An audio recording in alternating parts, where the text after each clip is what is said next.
Ons lees die hoofstuk Dirigent uit die alfabet van oorvloed met die vriendelike vergunning van Lizette Murray.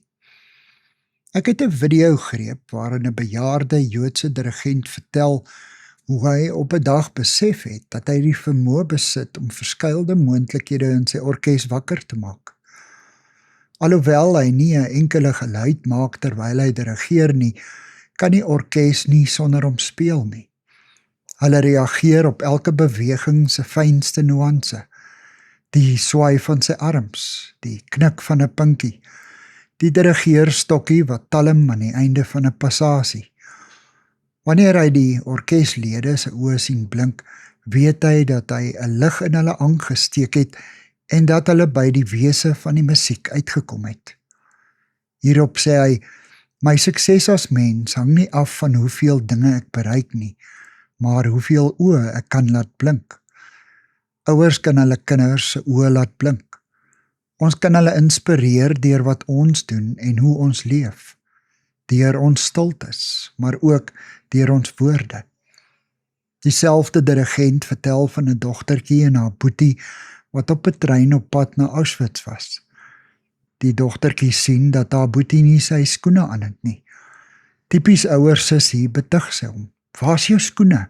Jy kan mos nie sonder skoene in hierdie koue wees nie. Dit was die laaste keer wat sy met hom gepraat het. Nadat sy uit die konsentrasiekamp gekom het, het sy haar voorgeneem om voortaan elke woord aan 'n ander te beoordeel in die lig daarvan dat dit dalk die laaste kan wees. So 'n ingesteldheid verander die manier waarop ons met vreemdelinge praat, of 'n telefoongesprek afsluit, of selfs die manier waarop ons kinders berispe. Ons mag nie die krag in ons woorde onderskat nie. Wanneer ons praat, moet ons woorde, al is dit min, goed gekies en welbedag wees. Dis sulke woorde waarna die Spreuke digter in Spreuke 10 vers 20 verwys as hy skryf, die woorde van die regverdige is die fynste silwer werd. God is die groot dirigent. Hy bou woorde en melodieë in ons lewensmusiek in, ook rustekens. Dis in die musiek ingeskryf, van die heel begin af. 'n Kort stilte is nie die einde van die lied nie. Ons mag dit nie wegwens nie. Dis net so belangrik soos elke klinkende noot. Om op God te wag beteken dat ons oë altyd op hom hou. Ons moet kyk wanneer hy die rustekens in ons lewensmusiek aandui en wanneer hy sy kop knik dat ons weer mag inval. Ons wag op ons dirigent vir elke klein nuance in die musiek, nie net vir die jubelende slotakkoorde nie. Wanneer ons op God wag, leer ons om met kinderlike opgetoonheid te leef, met hoopvolle verwagting. Dis 'n aktiewe proses. Die stil wees en wag is net so dinamies soos die vorentoe beweeg.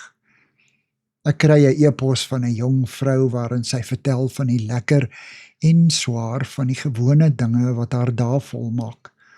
Sy sluit so af, met 'n afwagting van hoe die Vader, Jesus en die Gees hom aan ons elkeen wil openbaar in die jaar wat kom. God leer ons om nie so seer op die uitkoms te wag nie, maar op dit wat in ons gebeur terwyl ons wag. Ons moet God se armbewegings volg. Wanneer ek dink dat hy my vergeet het, moet ek net bly opkyk. Die dirigent staan steeds daarvoor, en hy dui rustig en sekuur die tempo vir my aan. Hy wil hê my oë moet blink.